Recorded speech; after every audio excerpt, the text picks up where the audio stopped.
English Boost podcast from Speak English Journey.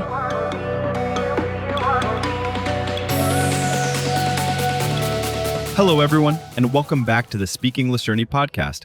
I'm James, your co-host, ready to explore another fascinating aspect of the English language. And I'm Rose. It's fantastic to be back with all of you. Today, we're tackling a topic that's universally relatable, often humorous in hindsight, but can feel incredibly awkward in the moment. Embarrassing situations. That's right, Rose. We've all had those moments. A slip of the tongue, a misstep, or a misunderstanding that makes us wish we could just disappear. But for English language learners, these situations can sometimes feel magnified because of the added pressure of speaking in a non-native language. Exactly. Our goal today isn't just to talk about these moments, but to give you the practical language tools and the confidence to navigate them. We want to help you express what happened, how you felt, and even how to laugh it off, all in clear, natural English.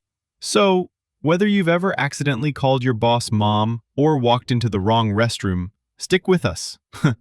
We're going to break down common scenarios, share some strategies, and arm you with the vocabulary to handle anything life throws your way, awkwardly or otherwise. All right, James, let's kick things off with some classic embarrassing moments. What's something you hear a lot from English learners when they're recounting an awkward experience? A really common one, and it ties directly into language learning, is mispronouncing a word or using a word incorrectly in a crucial moment. I've heard stories of students accidentally complimenting someone on their smell instead of their smile, for example. Oh no, that's a classic mix-up of similar-sounding words, isn't it? My advice for those moments is to slow down your speech, especially with words you're unsure of. And if you do make a mistake, don't panic. A quick "oops, I meant," or "my apologies, I misspoke" can fix it instantly. Gravity always wins is brilliant. It immediately shows you're not taking yourself too seriously. What about social gaffes, like calling someone by the wrong name? That's a classic awkward moment at parties or networking events.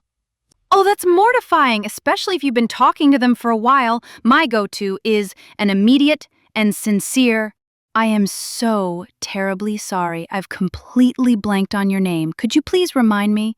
Most people are quite understanding because it happens to everyone. Avoid trying to guess. That usually backfires. Trying to guess is definitely a trap. You just dig yourself a deeper hole. Speaking of awkward social interactions, what about having something stuck in your teeth after eating? You only find out later and you've been smiling at people all afternoon. The absolute worst! Or even worse, someone points it out in a very public way. My reaction is usually an immediate, "Oh my goodness, how embarrassing, thank you for telling me," and then a discreet attempt to remove it. It's always better to know. How embarrassing is a perfect natural reaction. It's concise and conveys the feeling. Let's talk about wardrobe malfunctions, like realizing you've been walking around all day with your shirt inside out or with a giant tear. I once gave an entire presentation with my skirt tucked into my pantyhose. Someone only told me afterward. My face was crimson. My usual line for that is, "You're kidding! Oh, I can't believe I did that!" And then just a quick fix. It helps to laugh it off and make light of the situation. It definitely makes for a good story later. That's a fantastic point, Rose.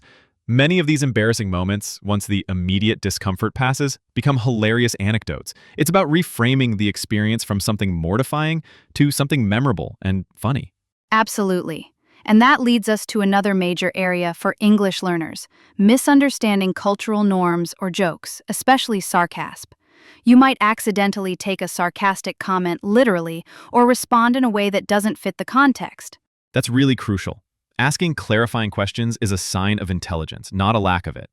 What about technology-related embarrassments, like sending a text or email to the wrong person, especially if it's a personal message or gossip? Oh, the sheer terror of that moment. Your heart just sinks. The best course of action is immediate damage control. A quick, "My sincerest apologies, that message was absolutely not for you." Or a quick call to explain. And then you just have to hope they didn't read it. And delete it from the server if you can. It's all about acting fast. Let's move to something a bit more everyday.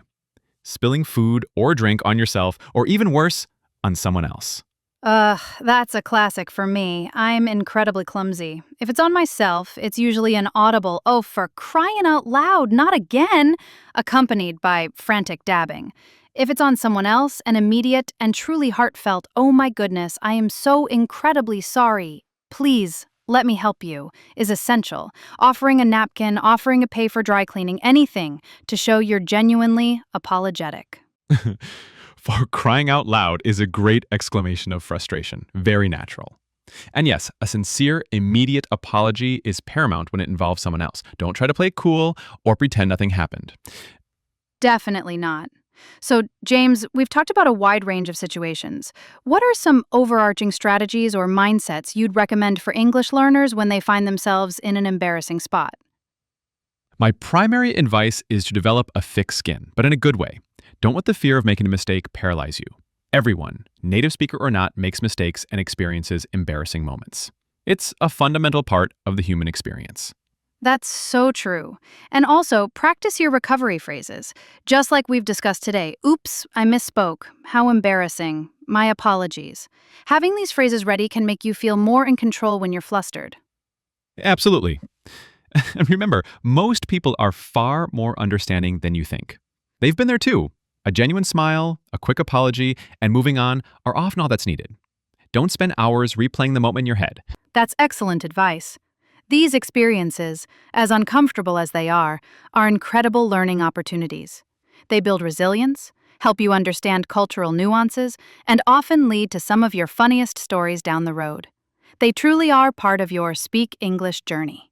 We've had a truly engaging discussion today, covering everything from verbal blunders to physical tumbles.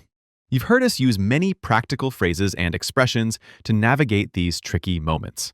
And to ensure these new words and phrases really stick, our vocabulary expert Alex will be joining us right after this short break. Alex will be breaking down some of the key terms we've highlighted, giving you even more ways to use them in your own conversations.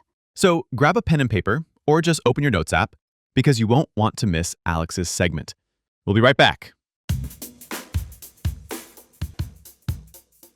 Welcome back to Speak English Journey. I'm Alex, your guide to expanding your English vocabulary. James and Rose just shared some fantastic insights into handling embarrassing situations, and I've got some of the key phrases to help you remember and use them. First, we heard laugh it off. This means to respond to an embarrassing situation by laughing at yourself or with others, showing that you're not overly bothered. Explaining nuance. Example, when I tripped, I just laughed it off and kept walking.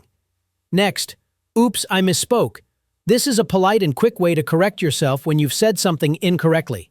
Example, oh, oops, I misspoke. I meant Tuesday, not Monday. We also heard gravity always wins. This is a humorous, self-deprecating phrase you can use after falling or stumbling, acknowledging your clumsiness in a light-hearted way. For forgetting someone's name, try, I've completely blanked on your name. To blank on something means to suddenly forget it. Example, I'm so sorry. I've completely blanked on your name. Could you remind me? When something unexpected or awkward happens to you, an immediate reaction could be, oh my goodness, how embarrassing! Or even, you're kidding. Oh, I can't believe I did that. These are natural expressions of surprise and embarrassment. For cultural misunderstandings, remember, is that customary here? Or, I'm not sure if I understood that correctly. Were you being sarcastic? These phrases show your willingness to learn and clarify. And finally, for sincere apologies beyond, I am so sorry, consider my sincerest apologies for a more formal or serious situation, or, oh, for crying out loud, as a natural exclamation of frustration, especially when something goes wrong for you. Welcome back, and a huge thank you to Alex for that excellent vocabulary breakdown.